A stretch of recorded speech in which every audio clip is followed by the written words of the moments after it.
আজকের ভিডিওতে আমরা আলোচনা করব স্ট্রোক বা হার্ট ফেল কেন হয়, এর লক্ষণ কী এবং স্ট্রোক রোধে করণীয় কী। তাই ভিডিওটা স্কিপ না করে পুরো ভিডিওতে আমাদের সাথেই থাকুন এবং ভিডিওটা শেয়ার করে দিন, কারো না কারো উপকারে আসতে পারে ইনশাআল্লাহ।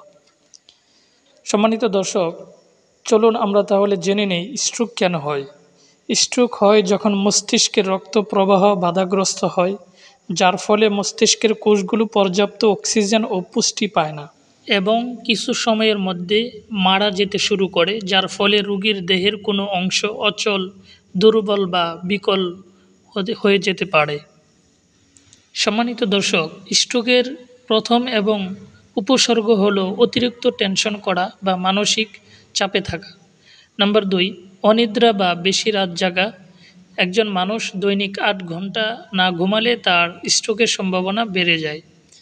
নাম্বার 3, সুগার, প্রেশার, ধূমপান। এই তিনটি নিয়ন্ত্রণেই লুকিয়ে রয়েছে স্ট্রোক প্রতিরোধের চাবিকাঠি।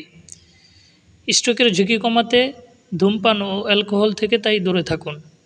নাম্বার 5, উচ্চ রক্তচাপ নিয়ন্ত্রণ করুন, স্ট্রোকের ঝুঁকি কমান।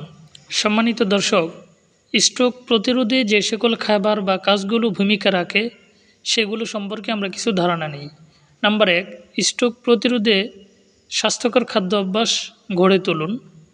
নাম্বার 2, বাদাম বীজে রয়েছে ওমেগা 3 অ্যান্টিঅক্সিডেন্ট ও ফাইবার, যা রক্তচাপ ও কোলেস্টেরল নিয়ন্ত্রণে সাহায্য করে। নাম্বার 3, আঙ্গুর মস্তিষ্কে রক্ত চলাচল বৃদ্ধি করে, যা স্মৃতিশক্তি এবং মনোযোগ বৃদ্ধিতে সহায়তা করে।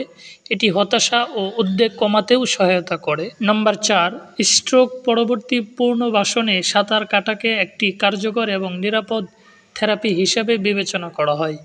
এটি রোগীর শারীরিক, মানসিক ও স্নায়বিক পুনরুদ্ধারে একসাথে কাজ করে।